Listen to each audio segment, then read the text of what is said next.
ভাই রে ভাই, পুরাই মাথা গরম। দেখেন কোথায় চলে আসলাম আপনাদেরকে দেখানোর জন্য ভাই। দেখেন আকাশ দেখা যাচ্ছে, মেঘ দেখা যাচ্ছে। কোথায় চলে আসলাম ভাই? দারুণ একটা জায়গা রে ভাই, কোথায় চলে আসলাম। দেখো একটু কেমন লাগতেছে তোমার এই জায়গায় এসে?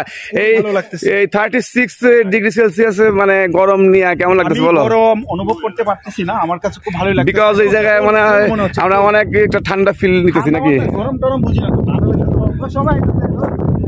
তো গাইস, আমরা এই মুহূর্তে আমাদের মানে যে কাঙ্ক্ষিত জায়গায় চলে আসছি। তো দেখতে পাচ্ছেন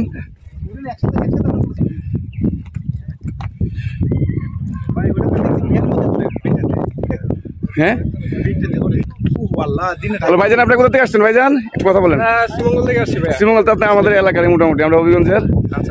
আমরা বান্দরবন আইসো ভাই আমাদের সিলেটের লোক পেয়ে গেলাম। দেখেন ওরা শ্রীমঙ্গল থেকে আসছে ঘোরার জন্য, ওদের সাথে একটু কথা বললাম, ভালো লাগলো। আমরা এলাম ওই বাস নিয়ে আইছিলাম। তো গাইস, ভিডিওটা ভালো লাগলে আমাকে ফলো করতে ভুলবেন না। আর আপনাদের জানা মতো সুন্দর জায়গায় যদি কোথাও থাকে আমাকে বলবেন কমেন্ট করে, আমি ওই জায়গায় ভিডিও বানাবো। ভিডিও ভালো লাগলে অবশ্যই লাইক কমেন্ট শেয়ার করে পাশে থাকবেন।